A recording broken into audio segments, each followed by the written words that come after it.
Bom, boa tarde a todos, pessoal. Prazer estar aqui com vocês nesse painel Telebrasil, depois de tanto tempo separados, em reuniões virtuais. É sempre bom encontrar novamente os amigos pessoalmente. Enfim, queria parabenizar aí a Conex pela realização do evento e agradecer a todos pela presença, especialmente os nossos painelistas aqui, o presidente da Anatel, Carlos Baigorre, o Francisco aí da Qualcomm e a Zaima da Algar. A intenção aqui hoje é fazer uma continuidade da discussão do painel que foi feito hoje de manhã sobre Web 3.0, metaverso, para a gente poder evoluir um pouco nas discussões, na medida em que a gente, pelo menos enquanto Meta, acredita que a gente precisa fazer uma imersão nesses novos conceitos para poder finalmente pegar um ritmo de discussão que será intenso nos próximos anos. O metaverso para a Meta é uma evolução da internet, não é uma revolução. A gente está, basicamente, de volta aos tempos do dial-up, e vamos passar, provavelmente, por todas as fases que foram desbravadas por todos nós nessa sala, muitos desse setor que já estão aqui há anos, e que tiveram a oportunidade de lidar com todos os desafios. Eu me lembro até do Comitê de Infraestrutura da Anatel, onde o Bicalho liderava as discussões sobre internet escada e coisa do gênero. Acho que aqui a gente ainda vai passar por muitos desses desafios. Agora, o que a Meta acredita, enfim, não há como não acreditar nisso, mas o metaverso ele começa com a infraestrutura, com os equipamentos, com as redes, E a gente precisa, nesse sentido, discutir as condições para que isso se estabeleça. Acreditamos que o Brasil está numa condição privilegiada, com relação à possibilidade de avanço para essas tecnologias relacionadas a metaverso, Web 3.0, Web 4.0, porque a gente, pelo menos na nossa experiência, eu estou na Meta há praticamente 6 anos, o Brasil é definitivamente um modelo de ação regulatória e de ação empresarial pelo mundo afora. A Meta opera, obviamente, no mundo inteiro. Temos diversos desafios, mas aqui a gente fica feliz de perceber que muitos desses desafios já estão sendo endereçados, avançados e superados, tanto pelos órgãos de Estado, pela agência reguladora, liderada aí pela Anatel, pelo Baigorre, quanto pelos prestadores de serviço e até mesmo em termos de qualificação da sociedade civil, dos usuários para discussão e participação nos debates. Isso é bastante emblemático. Então, eu não sei se a organização conseguiu colocar meu vídeo. Só para dar um teaser, que eu sei que depois do almoço sempre dá um soninho, eu vou só passar um vídeo aqui para a gente ilustrar um pouco o que os desafios trazem para a gente pela frente.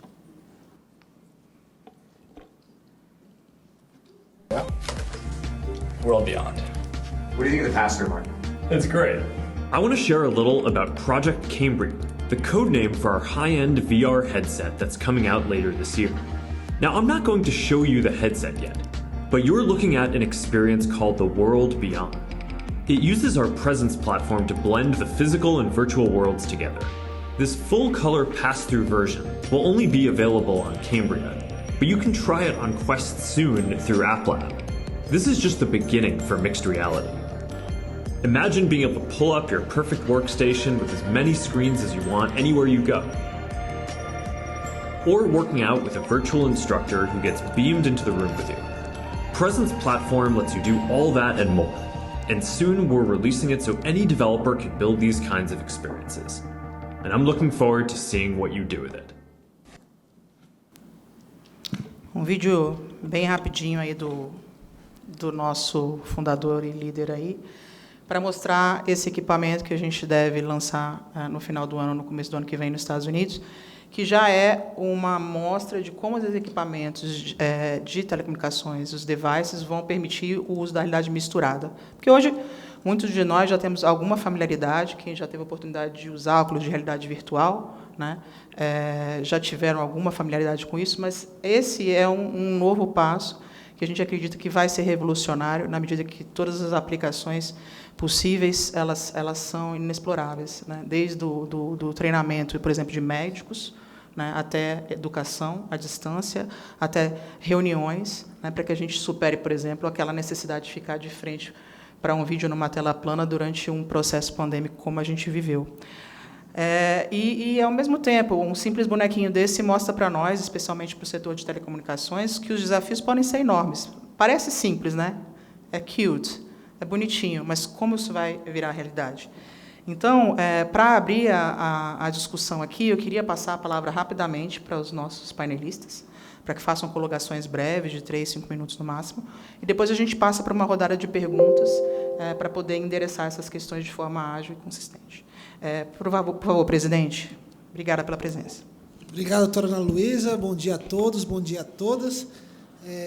Enfim, quando a gente fala dessa temática do metaverso e da Web 3.0, eu ainda tenho algumas preocupações sobre desafios do ponto de vista regulatório e do ponto de vista tecnológico para isso que se torne uma realidade, né? Pelo menos o que se está concebendo da Web 3.0 que nem você colocou, Ana Luísa, é uma volta à Web 1.0, uma internet descentralizada, não concentrada nas big techs, né?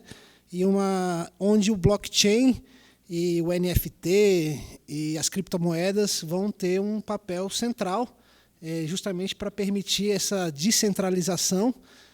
Mas, para quem acompanha a discussão do mercado cripto há algum tempo, existem diversos desafios que precisam ser superados de natureza técnica, questões como interoperabilidade, escalabilidade e até os mecanismos de consensos que a gente discute, que se imaginam que serão usados numa Web 3.0 e mecanismos de consenso que ainda não foram testados em nenhum blockchain relevante.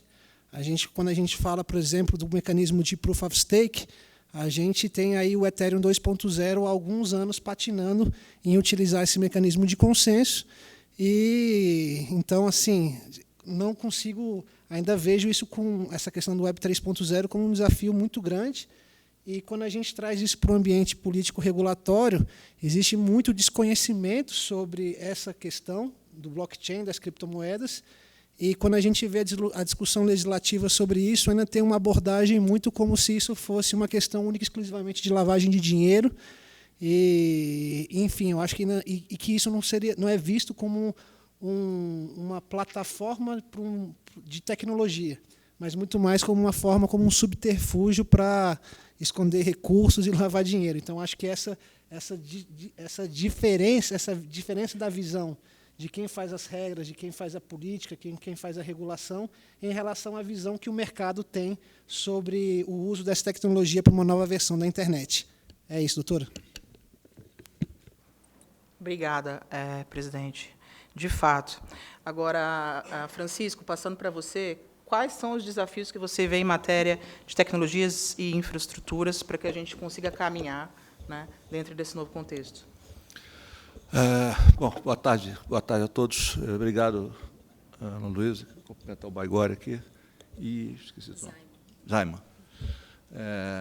Então, como vocês sabem, né, eu sou da Qualcomm, sou desenvolvedor de tecnologia, né, e essa área do metaverso é alguma coisa que dentro da Qualcomm a gente está tratando muito seriamente, né, apesar de todos esses riscos aí que o presidente Baigorre comentou, aí, quer dizer, sem entrar nessa parte regulatória, né, do que pode ser feito com o metaverso, a gente acredita que essa tecnologia ou essa aplicação aí vai desenvolver, né, e a Qualcomm, como desenvolvedora de tecnologia, já tem processadores para esse tipo de aplicação, e alguns até são usados em alguns óculos com a própria Meta, né, a gente já tem lá um processador com eles, estamos fazendo outros, né, mas existem diversos desafios, né? A gente está falando aqui você falou em realidade aumentada, Ana, e realidade virtual e a mistura delas, né, que é a evolução, como é que está vindo, né? Então, a realidade aumentada é você aumentar aquilo que você consegue visualizar de uma forma mais detalhada, né? Quando você fala de realidade virtual, já é você entrar dentro daquele negócio, você já está dentro daquilo que está acontecendo, que você bota um óculos, você já entra dentro daquela situação, né? E o misto delas são as duas coisas, e aí é que a tecnologia vai evoluir, está evoluindo já. Alguns dos óculos que tem, até a questão do 5G vai ser super importante, porque hoje você tem ainda, você conecta ainda né, com um computador ou com um smartphone, né, para você ter, mas daqui para frente você vai ter sozinho, você não vai ter mais nada disso, você vai usar só a conectividade disponível. A conectividade é um dos desafios da tecnologia, né? A gente precisa melhorar a conectividade, aí você tem aí o 5G vindo aí, que vai ajudar bastante, o Wi-Fi 6E, que é super importante para o desenvolvimento, né, dessas tecnologias, né? Então, juntando isso tudo aí, a gente vai ter a questão dos processadores com baixo consumo, porque a gente fala nisso, mas é alguma coisa super importante também, abaixo de 1 watt, né, para você poder fazer com que desenvolver essas tecnologias são muito importantes. A Qualcomm está trabalhando bastante nesse lado técnico, né, nesse lado de desenvolvimento também, para você ter processadores abaixo de 1 watt para poder viabilizar essa solução de uma forma. A gente já tem alguns óculos aí no mercado, né? Mas, assim, aqui no Brasil, a gente ainda não tem, né, um desafio grande, porque a gente não tem ainda dispositivo, é difícil eu não conheço ninguém comercializando óculos, né, aqui no Brasil. Então, como é que a gente faz para trazer? É um desafio que a gente tem, né? A gente precisa começar a pensar nisso daí, como viabilizar, como torná-los, inclusive, mais baratos, né? E aí entra o papel do governo também nesse aspecto, né? Então, eu nem sei, talvez você até esteja sabendo mais, mas existe alguém se movimentando para ter um PPB ou criar um mecanismo de isenção de impostos, alguma coisa, para começar a atrair que esses dispositivos venham para o Brasil. A gente não tem nada ainda, né? Então, está muito incipiente ainda esse mercado, né? Então, tem os desafios tecnológicos e tem os desafios também comerciais, né, que a gente vai ter que enfrentar. As duas coisas são super importantes e uma não vai funcionar sem a outra. Então, a gente tem que pensar nesses dois pontos, né? Mas a Qualcomm, do ponto de vista de tecnologia, está focada em desenvolver cada vez mais e evoluir mais ainda com essas soluções, né? Obrigada, Francisco. Acho que sua ponderação é muito relevante. Enfim, acho que é importante a gente comentar, antes de passar para vocês, né, que o Brasil está numa condição boa, apesar de a gente ainda não ter a disponibilidade de produtos aqui, porque, antes de mais nada, precisa de rede. E agora a gente tem 5G, né, com um cronograma bastante agressivo de implementação, né, e a Anatel tomou a decisão pioneira de de dar mais espectro para o Wi-Fi, né, porque, historicamente, a gente sabe, o Wi-Fi estava aí há 13 anos sem ganhar espectro, e a gente tinha esse problema de, efetivamente, apesar de ter banda larga chegando na porta da sua casa, dentro da sua casa você não conseguir, né, fazer uma videoconferência. Com isso, e com, obviamente, roteadores e equipamentos sendo disseminados, aí sim vai fazer sentido que os devices finais, né, os óculos, cheguem, né? Eu acho natural. Agora, concordo inteiramente, né, e depois vou querer ouvir o presidente a respeito disso, assim, os desafios são vários, inclusive do ponto de vista do custo, da tributação e tudo mais. Mas acho que, nesse momento, a gente consegue, pelo menos do nosso ponto de vista como meta, afirmar que o Brasil está numa excelente posição, porque o simples fato de já ter superado os gargalos regulatórios, estabelecido um marco regulatório amigável, agora, com a consulta da simplificação regulatória, tem o sandbox regulatório, né? E a gente ter já a disponibilidade de espectro para todas as prestadoras fixas e móveis, a gente consegue evoluir nesse sentido, e as oportunidades econômicas são enormes. Da onde, Zame, eu queria te passar para a sua colocação inicial, né, se você puder abordar essa questão de quais são os desafios do ecossistema digital para a gente participar da economia dentro do metaverso. Obrigada. Bom, boa tarde a todos. Primeiro, eu quero te agradecer o convite, Ana, né? É um prazer estar aqui nesse painel tão ilustre, com o presidente da Anatel, né? É um prazer também estar aqui compartilhando com você, Francisco, da Qualcomm. E é uma excelente pergunta, né? Eu acho que os colegas aqui já trataram dos desafios que nós temos para transformar todo esse hype de expectativa que nós temos, né, do metaverso em realidade, né, em potencial real. E você fez uma comparação que eu acho muito bacana. Você comparou a Web 3.0 à internet de escada. E eu vejo o metaverso ele muito parecido com o que era o IoT há 7 anos atrás, 8 anos atrás. Vocês se lembram? Todos vocês, com certeza, participavam de eventos, né, do nosso setor, onde a gente discutia as altas expectativas de internet das coisas, ainda muito bem sem saber como elas seriam realizadas, né? E, além disso, nós temos outras similaridades, né? O metaverso ele se dá em ecossistema, assim como o IoT. Outra similaridade é que a gente fala de casos de uso, são casos de uso específicos. A gente viu uma coisa super legal hoje, mas tem N casos de uso. Para cada caso de uso, tem um approach, um modelo de negócio diferente, né?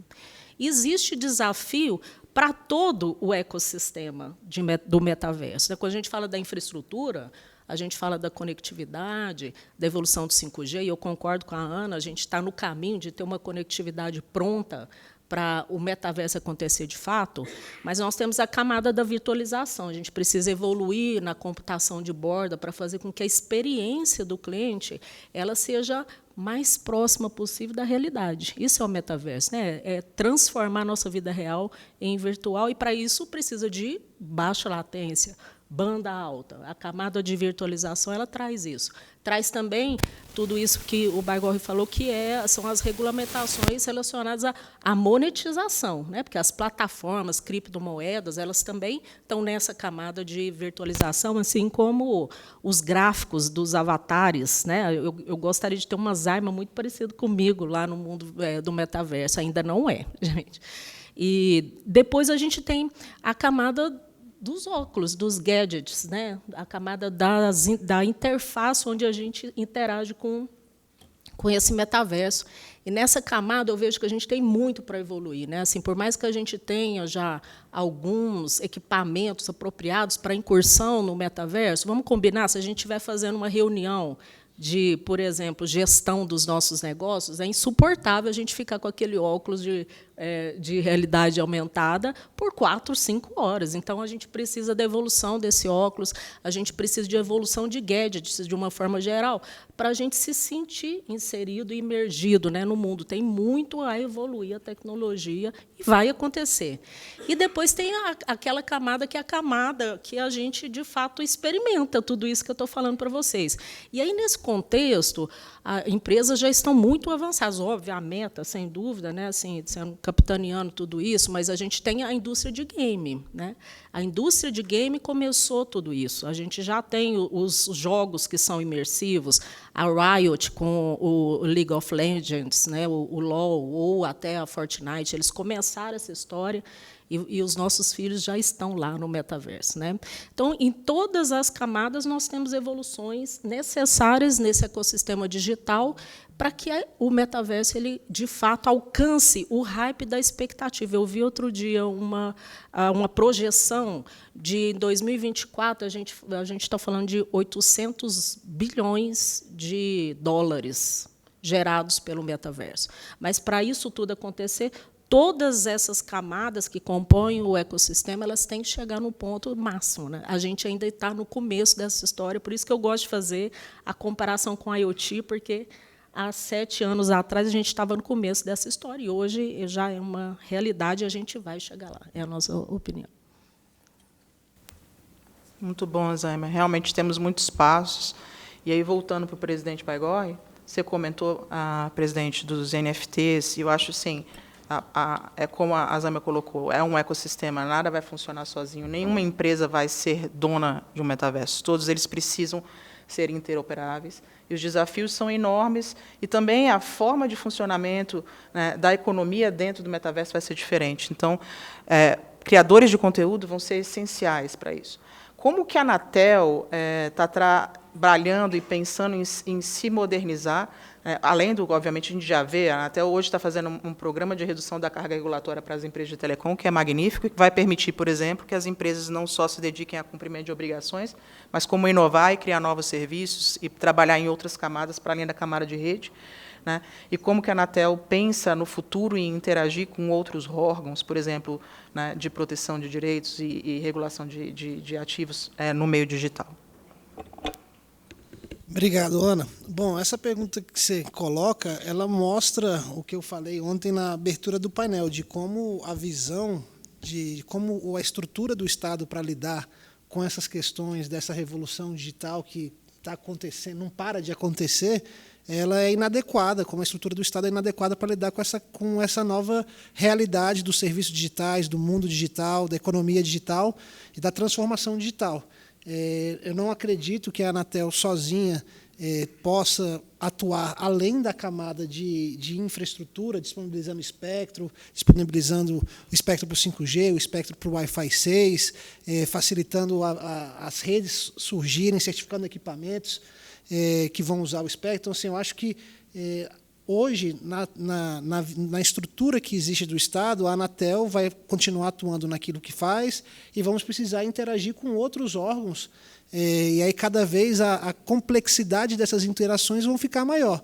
Então, por exemplo, o projeto de lei que está discutindo o marco para criptomoedas no Congresso Nacional, está prevendo, tem uma versão prevendo que, dependendo do tamanho do volume, acho que a partir de R$10 mil, tem que notificar o COAF. Então, você já vai começar a ter uma interação disso com instituições que regulam o mercado financeiro, com órgãos de controle e repressão para lavagem de dinheiro. Então, acho que toda a complexidade da abordagem do Estado para esse mundo que fica cada vez mais complexo vai revelar de forma cada vez mais assertiva o quão inadequado é a estrutura do Estado para lidar com todos esses desafios. A gente, quando está lá na Anatel, eu acho que o caso da AT&T Time Warner foi bem emblemático de como você imagina uma operação que precisa ser aprovada por 3 órgãos reguladores diferentes, o CAD, a Anatel e o Ancine. Isso mostra um pouco de como essa estrutura fragmentada já não consegue lidar. Isso, inclusive, foi objeto do relatório da OCDE sobre o marco regulatório do Brasil, no contexto do digital, e eu penso que essa revolução que vem vai cada vez expor mais essa inadequação da nossa estrutura estatal. Concordo. Ainda com você, Baigó, só complementando essa sua colocação, fazendo essa analogia, com o dial-up, com a internet das coisas. Fato é que, naquela época, a premissa era deixa acontecer naturalmente, Vamos usar a música. Assim. Só que hoje, eu acho que, diante de toda a experiência que a gente já teve, obviamente, dos desafios cotidianos que a internet coloca, que até o conselheiro Emanuel abordou aí na palestra dele, no painel mais cedo, de até busca e apreensão no metaverso de equipamento pirata já ter acontecido, a questão que se coloca, que eu acho interessante, de repente, você puder abordar, Baigó, até pela sua formação, superintendente de competição, você ainda acredita na livre iniciativa? Com certeza. Assim, não vejo nenhuma razão. Por exemplo, a doutora Mariana me entrevistou agora mais cedo, perguntou se tinha alguma visão de regulação do metaverso. Eu falei, bom, assim, é que nem me perguntar se precisa ter cartório na Lua, porque assim, não sei, nunca vi esse metaverso, não tem terreno na Lua, não sei se vai precisar de um cartório. Vamos ver, vamos deixar as coisas acontecerem e ver se de fato é necessário. De fato, eu até devolvi outra pergunta. Tudo que existe no mundo real hoje existe na internet. Tudo de bom e tudo de ruim. E a gente vai regular a internet? É isso que alguém está defendendo, regular a internet? Não sou eu. Então, assim, por que regular o metaverso? Não entendo. Se tudo que tiver aqui vai ter lá, vai ter as coisas ruins, vai ter crime no metaverso, mas isso não justifica a intervenção do Estado para regular o metaverso. É óbvio que os órgãos policiais vão ter que estar olhando para o metaverso para ver se crimes não estão sendo cometidos lá, mas isso é muito diferente de uma regulação econômica, de uma regulação de definir poder de mercado, de definir. Mas eu acho que assim, até acho que é uma pergunta muito antecipada. Não tenho nenhum elemento para conseguir avaliar se é necessário ou não uma regulação, uma vez que a gente não consegue nem apurar a estrutura desse mercado. Como a gente não sabe a estrutura desse mercado, a gente não sabe se tem falhas nesse mercado, se tem barreiras de entrada nesse mercado, então é completamente impossível fazer essa avaliação. Agora, existem desafios, e aí eu acho que um dos desafios que pode representar uma barreira à entrada é a questão da interoperabilidade e da escalabilidade também. Quando você pensa no metaverso, eu vou colocar um óculos aí desses tops aí e vou encontrar a minha galera para jogar Dungeons and Dragons. E aí eu vou comprar um capacete, uma espada lá com NFT em criptomoedas, e aí vou encontrar uma outra galera que está jogando um outro jogo e eu quero levar a minha espada e meu capacete para jogar nesse outro metaverso. Eu vou conseguir levar? Vai ter interoperabilidade? Provavelmente esse capacete, essa espada vai ser um NFT, ele vai estar registrado em um blockchain. Hoje não existe interoperabilidade entre blockchain. Então, você vai ter que criar blockchains de segundas camadas para fazer essa transação de um registro de um e outro. Então, assim, a interoperabilidade é um problema muito sério na tecnologia do blockchain, necessariamente no NFT e, consequentemente, no metaverso também. A questão da escalabilidade também, porque se você não tiver capacidade de escala, você vai ter metaversos muito limitados. E o caso dos, não sei se alguém acompanhou aí o caso dos CryptoKitties, que foi o primeiro jogo desenvolvido no blockchain do Ethereum, alguns anos atrás, que a demanda foi tão grande por esse jogo dos CryptoKitties que a plataforma, a rede do Ethereum, praticamente travou. E os custos de transação ficaram inviáveis. Se pagava mais de $100 para fazer uma transação de R$10. Então, assim, o blockchain do Ethereum, que talvez seja um dos mais evoluídos que tem hoje, ele não teve escala para lidar com esses jogos. Então, agora a gente vê outros blockchains, como o do Axie Infinity e outros aí que estão desenvolvendo, do Sandbox também, que tem que lidar com essa questão da escala. E aí, quando você fala de escala do blockchain, você fala do processo de mecanismo de consenso, que hoje o principal mecanismo de consenso em todos os blockchains é o Proof of Work, que é aquele que você tem que validar usando uma GPU, você tem que fazer o processamento para validar aquela transação. E aí acaba com um consumo de energia gigantesco. Então, assim, você tem várias questões técnicas interligadas aí para, de fato, ver como isso, e tudo isso vai refletir na estrutura do mercado. E a partir daí que a gente vai poder ver, aí sim, só depois que essas questões técnicas forem resolvidas, elas vão definir a estrutura do mercado, vai definir os players que estão nesse mercado e vai definir se, de fato, é ou não necessário uma intervenção. Perfeito. E, nesse sentido, a gente pode dizer que o mercado também, né, não tem essas respostas, né?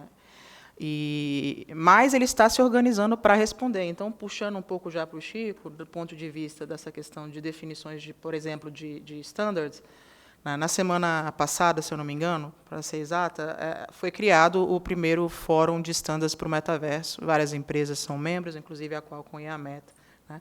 E a gente discute hoje o quanto que as infraestruturas estão preparadas para isso, Francisco. Como que você vê a evolução, ou seja, a gente trabalhando em coalizão, né, dentro de associações, para a definição de parâmetros que permitam que a gente, por exemplo, tenha os metaversos totalmente interoperáveis, né, dentro desse conceito de que, pelo menos dentro da Meta, é dado que se você, por exemplo, você vai escolher o seu metaverso diante das características que cada empresa pode oferecer para você, que te interessem mais, né, mas você vai precisar e poder transitar livremente pelos diversos metaversos. Eu, particularmente, da última vez que pesquisei, achei mais de 138 metaversos, né? Então, assim, é realmente um mundo que você vai poder explorar e você precisa ter isso intercomunicável. Acredito que a Qualcomm esteja liderando também algumas discussões nesse sentido e também do que seriam as redes prontas para o metaverso. Francisco. Essa questão de interoperabilidade, né, é sempre um desafio para qualquer tecnologia que a gente fala, né? Você vai falar em Open RAN, você vê a interoperabilidade como um desafio, né? Você vai falar todas as tecnologias, até mesmo em OT, a interoperabilidade é sempre um desafio, né? E eu acho que o certo realmente é não ter nenhuma regulação. Eu não sei como é que vai ser definida essa interoperabilidade entre os diversos metaversos, né? Não sei, até porque se eu tivesse essa resposta, talvez esse grupo precisasse ser criado. Então, eu acho que isso vai ser discutido agora. Nós estamos falando no início, né? Nós estamos muito ainda aquém de ter uma resposta para tudo isso, né?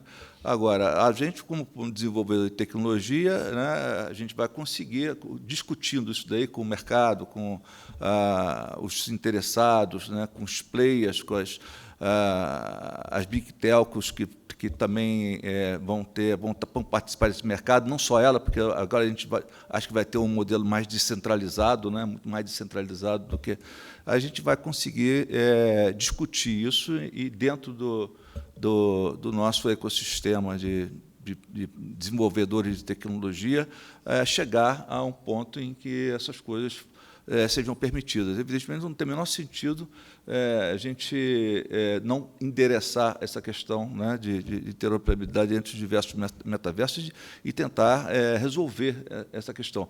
Não vai ser feito através de regulação, certamente, não tem nada a ver com regulação, isso é desenvolvimento mesmo dos players do mercado discutindo isso e chegando a um ponto que seja aceitável, né, para todo o mercado e enfrentando esse desafio. Então, eu não vejo, eu não sei qual vai ser, não tenho uma resposta agora para te falar como é que isso vai ser resolvido, mas certamente, de alguma maneira, será resolvido, né? E está muito cedo ainda para a gente ter isso, tem que caminhar muito. Como você falou, o clube foi criado agora, né? Agora vai começar a trabalhar, a discussão, a desenvolver, à medida dos resultados vão saindo, essas coisas vão ser endereçadas pelos desenvolvedores de tecnologia. Acho que estamos todos de acordo, é só o começo, né? Eu me lembro muito da época que eu era assessora do conselheiro Leite, todo mundo falava de convergência, mas ninguém sabia o que era, né, gente? Então, assim, acho que aqui a gente está exatamente desbravando novamente, e é até assim, animador, né? Porque, enfim, temos muitas coisas. Você, lá no Brain e na Algar, quais os modelos de negócio que você está começando a vislumbrar? É um começo, realmente, porque, assim como todos falaram aqui, né, seja sob a ótica da evolução tecnológica, a interoperabilidade, ou qualquer evolução que seja necessária, não sob a ótica regulatória, porque eu concordo plenamente, mas no que diz respeito à legislação, a gente está falando uma coisa muito nova, a gente vai ter que aprender com isso. É a mesma coisa sobre os modelos de negócio, né, mas a gente já sabe que o metaverso é um ecossistema, é uma cadeia, né? Eu falei disso agora há pouco. E parece que, em todo ecossistema, o modelo de negócio mais apropriado é o modelo de parceria. E a gente pode navegar entre parcerias simples, comerciais, como a gente conhece hoje, até modelos, obviamente, de parcerias mais estratégicas e que vão acontecer, né? Todos esses 100 e tanto metaversos, eles vão se consolidar em alguns que nós vamos querer estar, né? E eu imagino que modelos disruptivos irão surgir também, totalmente diferentes dos modelos que nós temos hoje. Assim aconteceu com outras evoluções tecnológicas que nós vivemos. Por exemplo, o modelo de plataforma, né? Assim, há alguns anos a gente não conhecia o Airbnb nem o Uber. Isso transformou, né, um modelo tradicional de contratação de serviços em um novo modelo de negócio. Eu imagino que coisas dessa natureza vão acontecer. É importante a gente estar inserido para a gente entender e evoluir e, obviamente, extrair potencial disso, né? E uma outra visão também assim, é quem, de fato, vai ser o protagonista, né, assim, de toda essa oportunidade. E aí eu tenho uma crença, nós temos uma crença que vai depender muito do caso de uso, de quem estiver mais próximo do cliente, né? Assim, dependendo do caso de uso, quem estiver mais próximo, ele tem que ser o protagonista dessa cadeia toda para levar todo esse ecossistema lá para o cliente. Nós, como operadoras, né, a gente já está inserido no contexto, porque sem a conectividade nada disso acontece, mas, além da conectividade, a gente também tem um relacionamento já com o cliente. Então, parece ser também um pouco natural, diríamos assim, que a gente evolua essa oportunidade dentro da operadora de telecomunicações, levando serviços para os nossos clientes. Talvez uma primeira entrada seja a games, né, que está mais evoluído, natural, com modelagens que façam com que a popularização dos jogos ela aconteça de fato.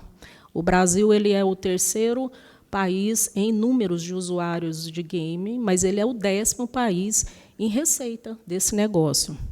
E por que isso? Porque o game ainda é muito caro no nosso país, né? Um game bom ele custa R$400. Por quê? Primeiro, uma carga de impostos gigante, apesar que já foi reduzido, né? Mas o IPI de jogo é de 50%. Vai tender para 30%, mas é 50%. Depois tem o fator de que o dólar, né? Assim, que encarece consistentemente os bons jogos. Modelos baseados em cloud game, com assinaturas mensais, eles vão permitir que os nossos ávidos jogadores se insiram em jogos que eles possam pagar. E a operadora pode, de alguma maneira, parcerizar com as empresas produtoras de conteúdo para levar esses serviços e fazer esse mercado, de fato, movimentar e dar acesso aos nossos clientes, já do nosso banda larga, ao mundo aí do metaverso. Legal. Como a Qualcomm está aí no front, né, Francisco, a gente está falando de uma coisa futurística, né, assim, já está aqui, mas quem vai usar primeiro? Quais os casos de uso você consegue ver? Medicina, teleeducação, quem que vocês estão enxergando que vai ser a primeira cadeia de usuários que vai fazer uso dessas aplicações, de todas as formas, né? Porque hoje a realidade virtual já é usada para fins industriais e tudo mais. Bom, nós estamos ansiosos também por ver essas aplicações, quais são as que vão acontecer, essas aplicações que vão drivar o desenvolvimento. A gente costuma dizer que as nossas tecnologias são o ticket do metaverso, né, a entrada do metaverso. Mas lá dentro tem, né, um monte de aplicações que têm que ser desenvolvidas. O que a gente está vendo aqui agora, por exemplo, algumas verticais importantes, por exemplo, a educação, né?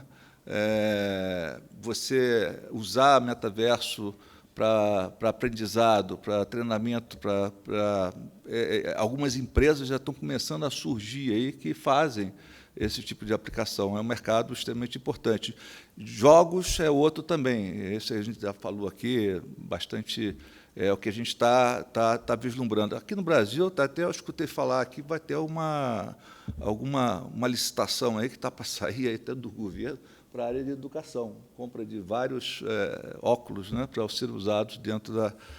então, assim, tem alguns setores, né, mas o campo é muito vasto, é muito grande. Mas essas duas áreas eu vejo como sejam assim, algumas áreas iniciais em que essas seriam por onde a gente começaria, né? A demanda que a gente está vendo, né? Está vendo muito por essas duas verticais aí. Mas outras vão acontecer também, não é só isso, né? Então, a gente, a nossa tecnologia é o ticket para entrar lá.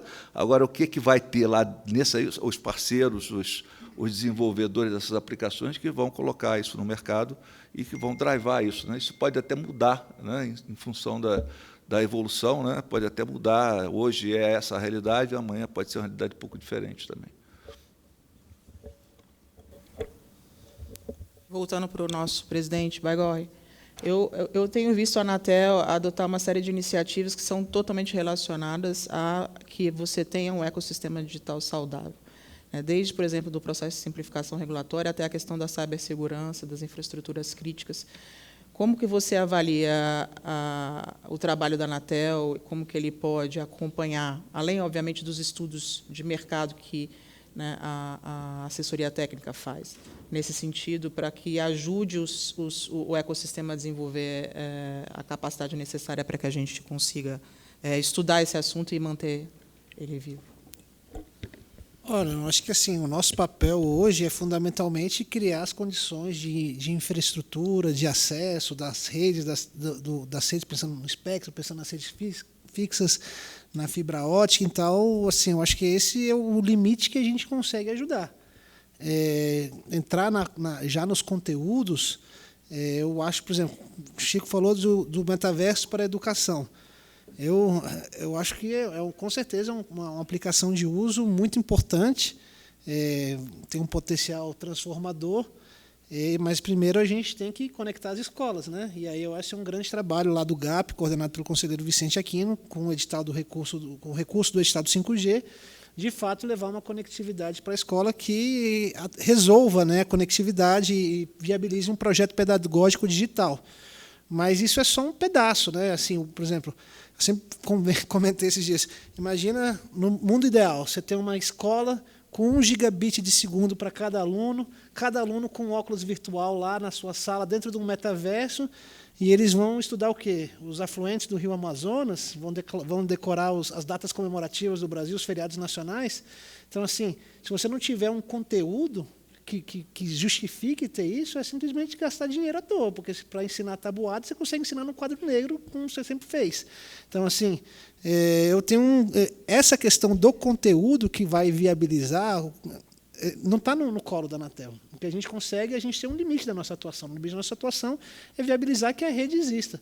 Agora, se vai rodar um jogo, uma solução de telemedicina, o que a gente precisa fazer, e eu acho que sim, é a gente estar acompanhando os casos de uso, acompanhando os conteúdos que são demandados, acompanhando as aplicações que são demandadas, para que a rede sempre esteja pronta para suportar essas aplicações. Mas, hoje, pelo que a gente já tem, com todas essas infraestruturas contratadas já, com o edital do 5G e com o espectro que já foi liberado, tanto para uso licenciado quanto não licenciado, eu entendo que hoje a nossa perspectiva é muito positiva. Eu acho que a infraestrutura dessa economia digital, a base desse mundo digital já está bem sedimentada. Agora, o que precisa desenvolver são as aplicações que justifiquem essa infraestrutura. E hoje esse é um dos grandes desafios que eu vejo. Então, assim, na parte de games, que foi colocado aqui pela Zami e pelo Chico, eu acredito que talvez seja o primeiro caso de uso, né? A molecada que joga games, geralmente são os early adopters da tecnologia, né? E assim, quem já jogou World of Warcraft, GTA, sabe exatamente o que é isso, Skyrim. Você entra, bota um jogador em primeira pessoa, você está lá no mundo e você quer ser um Dragonborn lá. Então, assim, é bem isso para quem joga, quem é gamer, isso, o metaverso é algo bem tangível, entendeu? Agora, e até essa questão de comprar coisas, comprar uma skin, eu vou jogar o Call of Duty, quero ter a skin de sei lá quem, isso também existe. O que eu acho que talvez seja um desafio, e falando como gamer, né, é que, assim, quando você... Existe na comunidade gamer um preconceito muito grande contra esses jogos que a gente chama de pay to win, que a disputa não é quem paga mais ganha o jogo, entendeu? Então, assim, se você entra num jogo e você vai jogar um World of Warcraft e você paga R$10 e tem uma armadura que é melhor que todo mundo, ninguém vai jogar esse jogo, porque é um jogo que ganha quem tem mais dinheiro, então ninguém tem interesse em jogar esse jogo.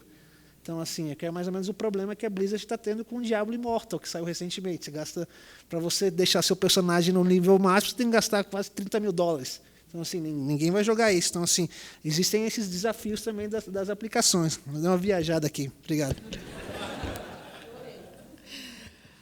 Mas é bom, porque a gente está aqui também, né, para sair um pouco, né, da pauta tradicional do setor e pensar além, né? Acho que a gente está aqui exatamente nesse sentido.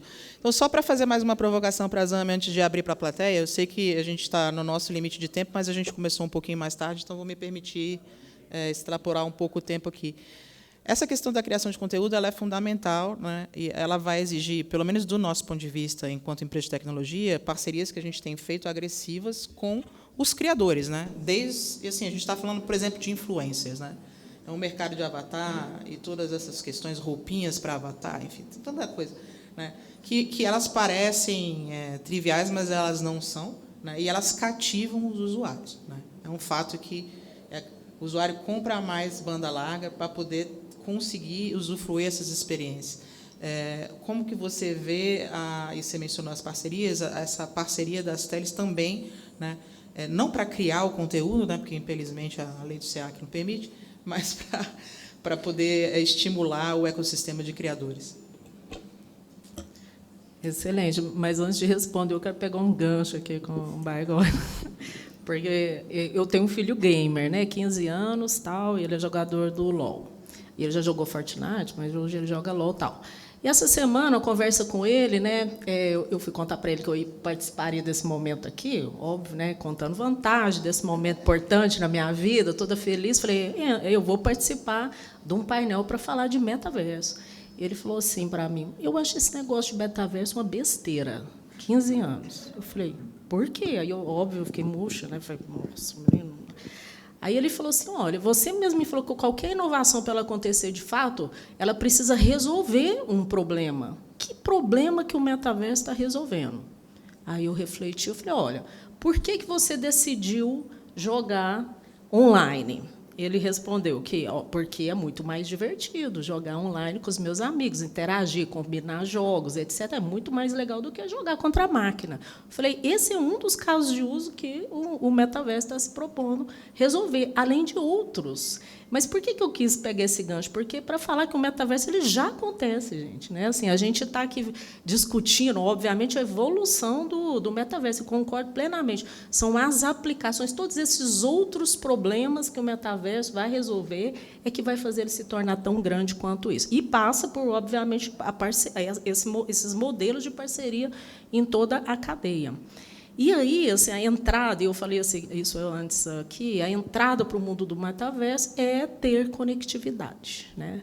A gente está, assim, no Brasil, num caminho importante para a gente ter conectividade plena, com a evolução do 5G, com a evolução das redes neutras, né? A banda larga em fibra ótica chegando nas escolas, na casa de todos os nossos clientes. Mas a gente não pode ter só a banda larga chegando na casa, ela tem que chegar em todo lugar da casa, né? Então, uma preocupação grande que nós, na Algar Telecom, temos é fazer isso, é fazer com que a nossa banda larga de excelente qualidade, e vocês vão me desculpar, vou fazer um pouco de propaganda aqui, né? A Algar Telecom acabou de ganhar o 23º consumidor moderno em excelência de prestação de serviço de banda larga, ou seja, a melhor banda larga do país. Não é só chegar com a banda larga lá na porta do nosso cliente. A gente tem que levar a banda larga em qualquer dispositivo que ele tiver. Para isso, a gente tem um produto que chama Casa On, que eu garanto a qualidade e a velocidade da banda larga se ele estiver no Wi-Fi da casa dele, se ele estiver conectado na TV inteligente dele. Ou seja, a gente tem que pensar sob a ótica do cliente, porque, para o metaverso acontecer, precisa de alta capacidade, precisa de baixa latência. O meu filho, que é gamer, né?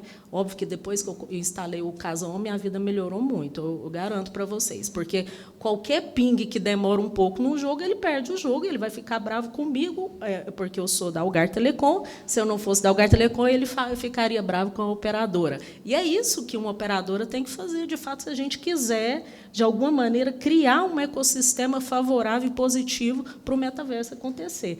Óbvio, as parcerias são importantes, mas a gente tem que fazer o nosso papel em primeiro lugar. Super de acordo e esperando ansiosamente para os roteadores de Wi-Fi 6E chegarem na sua operadora para a gente poder usufruir de um Wi-Fi de alta qualidade. O nosso Casa On ainda não é o Wi-Fi 6, mas será, né? Assim, que a gente pretende evoluir como a tecnologia merece. O chip está disponível já.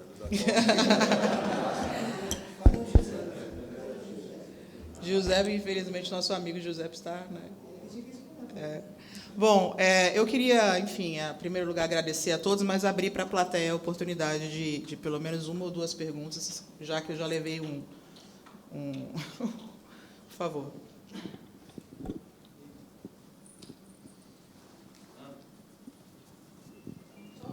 Jornalista não resolve, não coisa. Eu sou Miriam, aqui no Telecíntese. Eu tenho uma provocação para a Ana e para a mesa e para o Begói. A internet é, a princípio, não interoperável. Não vejo nenhuma interoperabilidade no desenvolvimento da internet. Como é que vocês veem ser possível ter interoperabilidade nessa nova internet? Bom, eu acho que, já que a provocação também veio para mim, ela, partindo do simples concepção de que todos concordam que essa tem que ser a base do desenvolvimento, já é um enorme avanço. Porque, se todos nós voltarmos para a época da fundação da Anatel, das brigas, das interconexões, não vou te dar interconexão, né? Assim, só eu mesmo ali, no meu primeiro trabalho na Anatel, era ser da comissão de arbitragem de interconexão. Então, acho que, assim, isso já está superado. E acho que, como o Chico bem colocou, vai ser um processo intenso, conjunto. E a outra coisa que me encanta nesse aspecto é que ele é completamente multissistêmico, são agentes de todas as naturezas. Então, a criação do Fórum de Estándares de Metaverso, ela é um passo nesse sentido para que as empresas trabalhem juntas para que isso efetivamente aconteça. Será para amanhã, ano que vem? É possível que não, né? Mas eu acho que a simples premissa de que todos os agentes do ecossistema assinam juntos a convicção de que isso precisa acontecer, exatamente baseados, né, na percepção e nos aprendizados do passado, né, que a gente não levou ninguém a nada ficar negando interconexão uma para outras empresas, enfim. E a gente precisa, nesse sentido, evoluir. Então, passando para os outros participantes da mesa, se quiserem colocar alguma coisa nessa questão. Bom, Miriam, de fato, assim, uma das características da internet 2.0 que a gente tem hoje é justamente essa falta de interoperabilidade, essa centralidade, né? Então, fazendo assim um exemplo, você não consegue migrar um perfil do Facebook para o LinkedIn Eu acho que não dá, né? Eu não tenho Facebook, mas, enfim, eu acho que não dá. Então, assim, esse é um das visões que justifica uma nova internet, que é a Web 3.0, é ter essa interoperabilidade e ela ser descentralizada, né? Acontece que é o que eu coloquei do ponto de vista técnico, não tem uma solução para interoperabilidade ainda, mas conforme a Ana Luísa colocou, se todo mundo estiver engajado em encontrar uma solução técnica, bota um monte de engenheiro e gente de TI com tempo e dinheiro para pensar numa solução, uma solução vai aparecer. Mas hoje, de fato, ela não é, e essa é uma das críticas ao modelo atual da web. E a evolução é justamente isso, é uma internet interoperável e descentralizada. Mas ambos os desafios não têm solução técnica. Passar, fechando, a questão da portabilidade de dados é uma questão que tem sido endereçada por diversas empresas, né, nos últimos anos. E já existem processos nesse sentido, ele só não é seamless, né? Então, acho que é por isso que, no caso dos metaversos, ele vai precisar ser seamless, né? Tipo, você tem lá, digamos, 138 metaversos, você tem que conseguir passar de um para o outro levando todas as suas coisas. Acho que o esforço coletivo e o reconhecimento de que precisa ser assim, ele já é um enorme avanço. Temos mais uma pergunta, vamos fechar? Bem, boa tarde, eu sou Marcos Urupá, sou jornalista Teletime. Queria perguntar para a Ana, recentemente o Facebook em São Paulo fez uns testes com óculos, mediante uma sessão, uma autorização de frequência exclusiva para isso. A gente apurou e até noticiou isso daí. Eu queria saber qual é a velocidade que esse equipamento está exigindo das casas, ou exigiu nesses testes, por exemplo, e perguntar para o Baigorre o seguinte, as últimas informações do GAP sobre conectividade nas escolas apontam uma média de 200 megas para a escola acima de 500 alunos. Isso numa conta rápida de padaria dá 256K por aluno. E isso sem levar o aspecto administrativo e não levando conectividade para salas ou laboratórios, por exemplo. Eu queria saber, então, como é que a gente aplica, então, determinadas tecnologias de ponta e que venham a ocasionar determinadas revoluções na educação, como o metaverso se coloca, por exemplo, ou a própria realidade virtual, ou a aumentada, se as escolas brasileiras, mediante o leilão do 5G, tem um compromisso de começar com isso. Quando é que a gente pretende, então, vai chegar lá, ter uma conectividade por aluno média, que permita um aluno usufruir desse serviço, por exemplo, uma sala de aula? Tá bom. Bom, respondendo de forma muito pontual, nós já temos devices de realidade virtual, né, no mercado. Não no mercado brasileiro, por uma série de razões, inclusive tributárias. É o Quest 2, né? E esse produto nada mais foi do que um uso do Quest 2 para uma demonstração comercial dentro da empresa. Ele funciona no 4G, né? Então, não é um bicho de 7 cabeças, foi uma questão muito pontual de uso interno da empresa. Baigorre.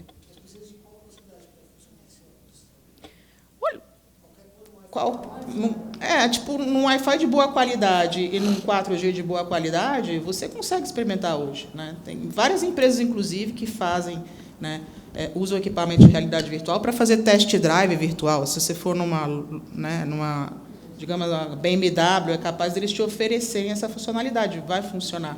Agora, obviamente, para aplicações mais sofisticadas, a gente está falando necessariamente, por isso que, por exemplo, a Meta foi uma grande das advocacies em cima de evoluções de tecnologia de Wi-Fi, né? Porque o fato a gente acredita que ainda o uso da rede indoor ela vai ser muito importante para a implementação, né? Agora, não só e exclusivamente, porque à medida que você tem realidades misturadas e realidade aumentada, né, você vai estar, por exemplo, nós lançamos uma parceria com a Ray-Ban, né? A Ray-Ban é um óculos que você vai escolher o modelo que você quiser e você vai poder usar. Em algum momento, ele vai projetar uma realidade na sua frente. Você vai estar usando a rede fixa dentro do seu ambiente de trabalho ou na sua casa, mas, quando você sair, você vai estar na rede móvel. A transição precisa ser seamless. Então, acho que esse gap, esse salto de evolução, que é exatamente o que a gente está tratando aqui, é o que as novas velocidades vão precisar endereçar, né? A gente está falando de Wi-Fi de alta velocidade e rede móvel de alta velocidade. Mas o que já existe hoje no mercado, que é bastante aprazível e tem uma experiência bastante efetiva, ele está funcionando bem, né, nas redes 4G e nas redes Wi-Fi que a gente tem. Bom, Marcos, é a minha parte da pergunta. Eu acho que você fez essa conta de padeiro que você comentou com base nas diretrizes que o GAP aprovou de ter 200 mega para escolas acima de 500 alunos, que aí daria, grosso modo, 256K.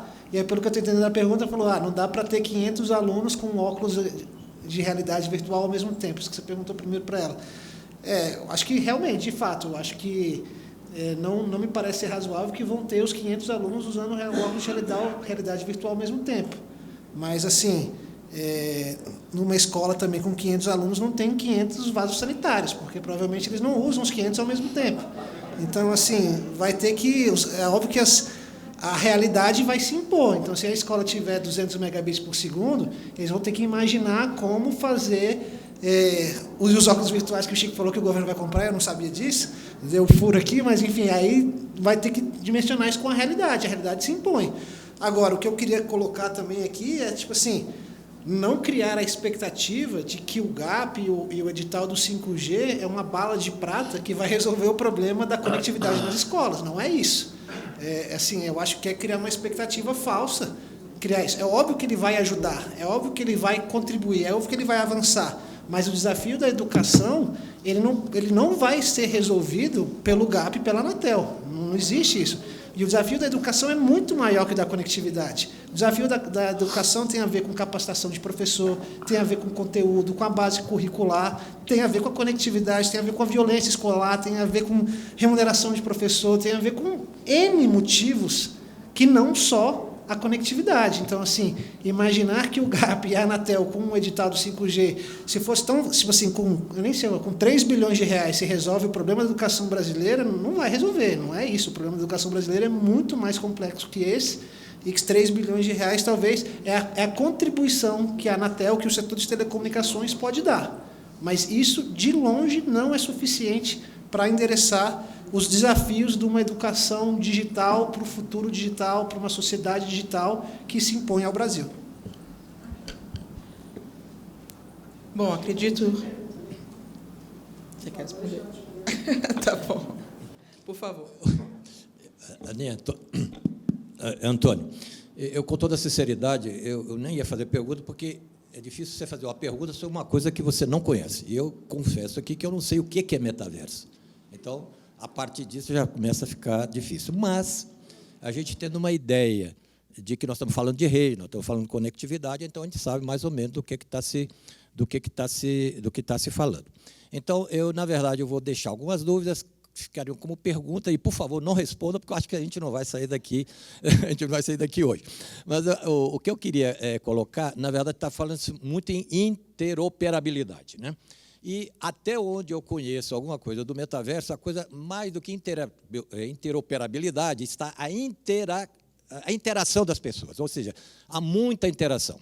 E essa interação, até onde eu consigo deduzir, vai exigir alguma coisa diferente do que está acontecendo hoje em dia, que está exatamente uma das condições da tal da Web.3, que é trazer, como vocês já falaram aí, as condições para junto, vamos dizer, das pessoas. Isso é um detalhe.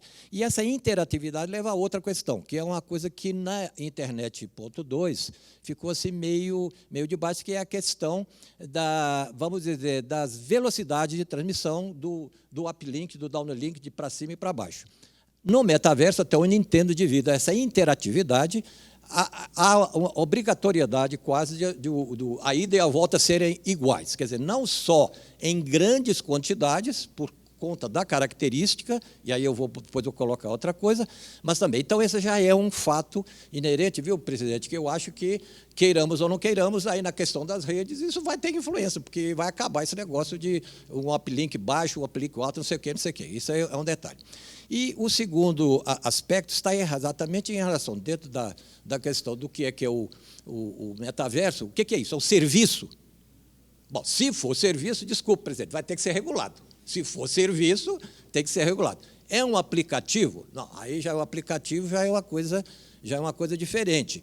ou então alguma coisa do nível, um serviço de valor adicionado, também não precisa regular, porque não se regula. Então, eu acho que, é por isso que eu disse, eu não estou fazendo pergunta, estou fazendo só um comentário, não responda, por favor, mas eu acho que pode ficar aqui, assim como tema, já que vocês vão discutir, para as condições. Obrigado, viu? Bom, gente, eu já levei vários cartazes ali, acabou o tempo. Eu queria agradecer. A gente tem essas perguntas aí do Toninho para o próximo evento, porque, definitivamente, as questões são várias. Queria agradecer demais a presença do Baigói, da Zâima, do Francisco, de todos vocês aqui até agora, né? E aí estaremos juntos nos próximos eventos que a gente puder. Obrigada.